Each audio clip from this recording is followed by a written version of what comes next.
Imagine this, floating weightlessly, gazing down at Earth from space, seeing the curvature of our planet against the black void of the cosmos. Sounds like sci-fi, right? Wrong. Space tourism is real and it's changing how we think about travel.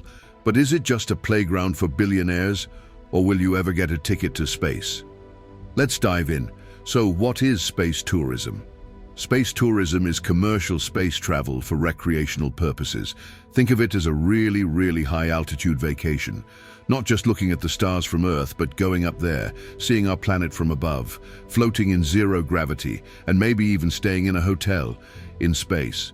The idea of civilians in space isn't new. In the 1960s, NASA briefly considered a space tourism program, but shelved it as too risky. In 2001, millionaire Dennis Tito became the first ever space tourist, paying $20 million to hitch a ride on a Russian Soyuz rocket. He wasn't an astronaut. He became the world's first space tourist. Since then, a handful of private citizens have followed. Some even did spacewalks. Companies like SpaceX, Blue Origin, and Virgin Galactic are racing to make space accessible. Well, at least to the ultra-rich for now. Virgin Galactic's flights last about 90 minutes, while SpaceX's orbital trips go for days. Blue Origin's New Shepard took William Shatner, yes, Captain Kirk himself, into space at age 90. That's the oldest human to ever go to space. Talk about completing a full circle.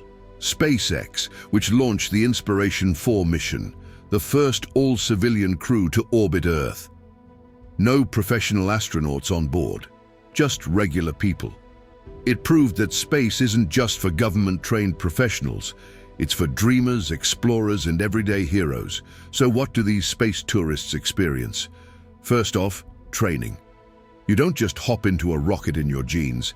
Even civilians go through safety drills, G-force simulations, and basic emergency procedures. But compared to NASA-level astronaut training, it's relatively short. Then comes the launch. You experience forces up to 3 Gs. That's 3 times your body weight pressing into your seat. Then suddenly, weightlessness, zero gravity. You float, flip, spin, and laugh like a kid.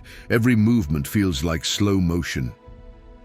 Out the window you see Earth, a giant blue ball with no borders. You realize how small and fragile it really is. You see the blackness of space, and if you're lucky, the northern lights from above. No 5-star resort can compete with that view. Many astronauts call this the overview effect, a profound shift in awareness.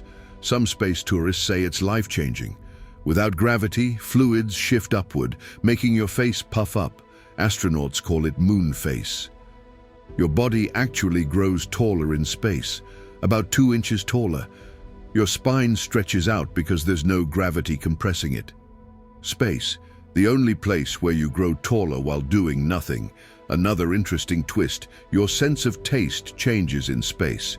Astronauts say food tastes bland, so they crave spicy and flavorful dishes. But space tourism isn't just a rich person's adventure. It's opening doors.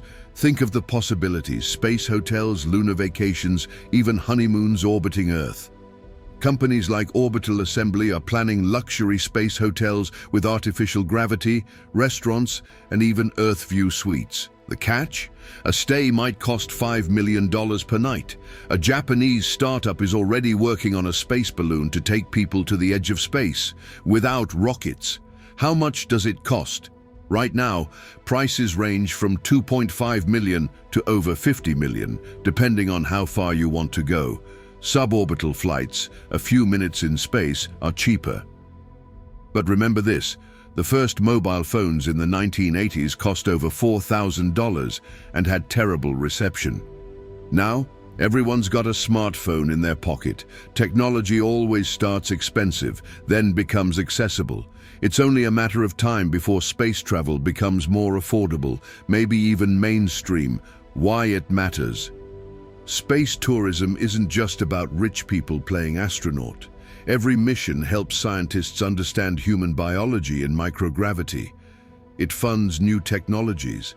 It brings public attention and investment to space exploration, and it inspires. Imagine a 10-year-old watching a live stream of civilians orbiting Earth and thinking, maybe I can go to space too.